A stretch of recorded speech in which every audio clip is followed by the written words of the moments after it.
And people were like, well, no, you don't qualify as disadvantaged because you had money. And I was like, absolutely not, right? This person's educational pursuit was delayed, was hindered, was not typical.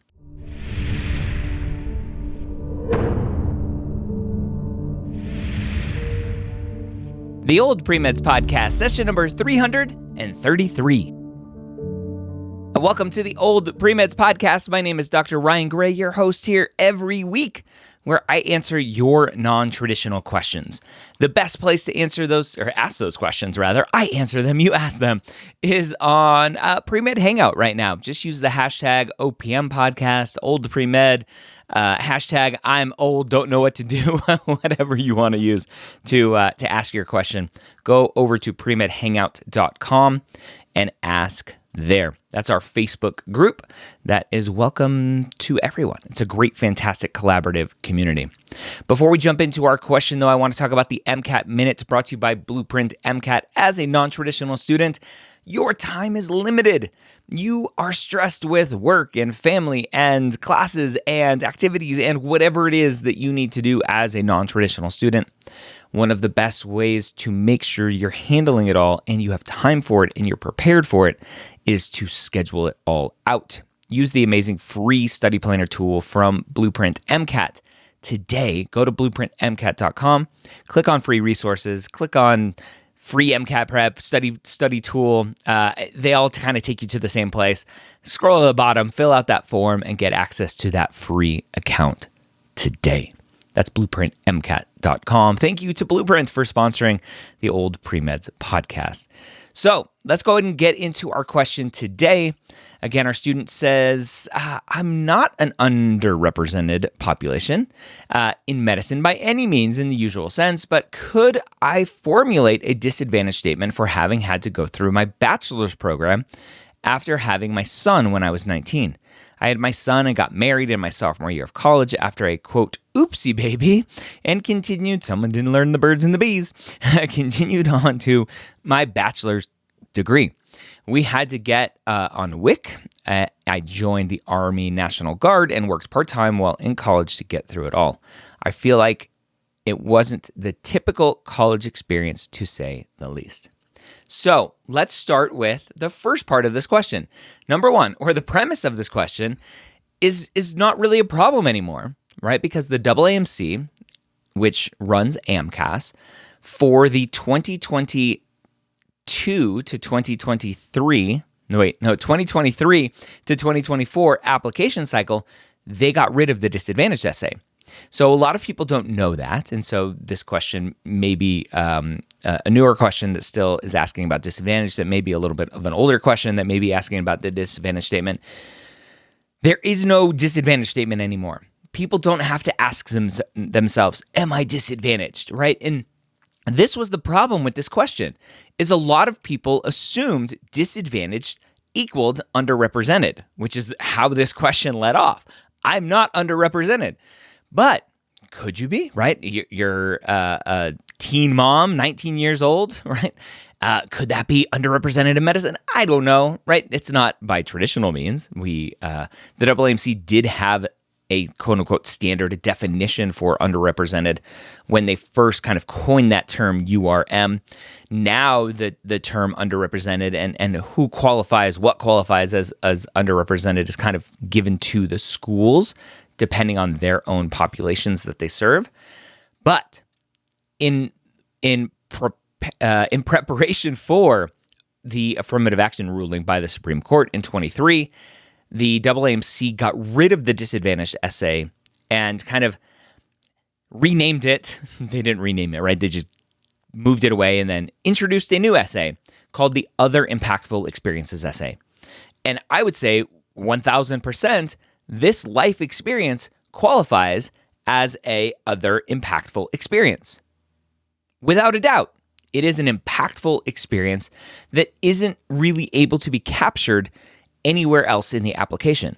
And I think one of the best parts about this question is people don't have to sit there and ask themselves, well, my skin color doesn't classify me as quote unquote underrepresented, which is how I'm thinking about disadvantage, rightly or wrongly. I grew up in an affluent area, so I'm not disadvantaged for that. And I think there was so much confusion around disadvantaged. Who's disadvantaged? Why are they disadvantaged? A lot of people just assumed disadvantaged was a financial thing. And there were people on Reddit that are like, I don't come from a financially disadvantaged background. Matter of fact, I come from a very well-off family. But because of our religion, I've been ostracized because I want to go to medical school. I'm a woman. Women in my culture and my religion, we're not supposed to pursue higher education. And people are like, well, no, you don't qualify as disadvantaged because you had money. And I was like, absolutely not, right? This person's educational pursuit was delayed, was hindered, was not typical. And that, if you looked at some of the stuff that the AAMC put out, would qualify as disadvantaged. If you did not have a typical pre-med experience, if your activities may be limited, if your MCAT score, GPA, whatever, may be limited because of your surroundings, heck yeah, mark yourself as disadvantaged. But there were so many people that squeezed disadvantage into such a narrow context that it was all, everyone was confused, and it was terrible. And so now, other impactful experiences, right? I was raised in the top 1%, not me personally, but a student. I was raised in the top 1%, but I had this impactful experience in my life that affected me as a student. And I want to, and this is the key part of this thinking, right? I want to give context to the people who are going to read my essay. Remember my application. The application is very structured. Give me your personal statement. Give me up to 15 activity descriptions. 3 of those activity descriptions can be marked as the most meaningful, which means you get an extra 1,300 or a separate extra 1,325 characters for a most meaningful essay for each of those. You get access, if you're applying MD, PhD, you get access to a research essay. You get access to your MD, PhD essay. You get your secondary essays that go to every student. And so it's very structured. And there typically is not a lot of opportunity to give extra information that won't distract from what that specific prompt, what that specific essay is asking for. And so the other impactful experiences essay gives you that opportunity to give some context to your application. Context of being an early mother, context of being on food stamps, on WIC, context of being in the Army National Guard to support yourself, whatever that may be, that gives context to the rest of your application. And that's the perfect opportunity to use other impactful experiences. So, for this student asking this question, no longer disadvantaged essay, other impactful experiences essay, 1000% dive into it. Just, you don't have to talk about the woe is me stuff.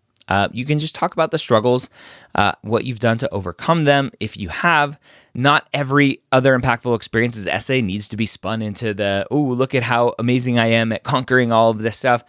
Just give factual information. Here's what happened. Here is where my path was derailed a little bit. Here's where I had to do things a little bit differently. It's a great opportunity for that essay to write about those things the best you can. So hopefully that was helpful. If you want help with your essays, that we do some of that at Medical School HQ, we do a lot of that at medicalschoolhq.net. We are moving towards a character count-based service. So for the other impactful experiences essay, it's 1,325 characters. You can buy the package that covers 1,325 characters. And if that's all you want us to cover, we'll do that. If you go to the website right now, it may not be updated as this recording goes out, but stay tuned for that. We're making those changes in the near future. So hopefully that's helpful. Don't forget to check out blueprintmcat.com. Go get that free account to use their amazing study planner tool. Get access to a half-length diagnostic, a free full-length exam as well. Hope you have a great week. We'll see you next time here on the Old PreMeds podcast. And don't forget to go to premedhangout.com and ask your question with the hashtag OPM podcast, hashtag old PreMeds, hashtag I'm really old. I don't know why I'm doing this. Whatever you want for hashtags. Again, PreMed Hangout is our Facebook group, premedhangout.com. Have a great week. We'll see you next time.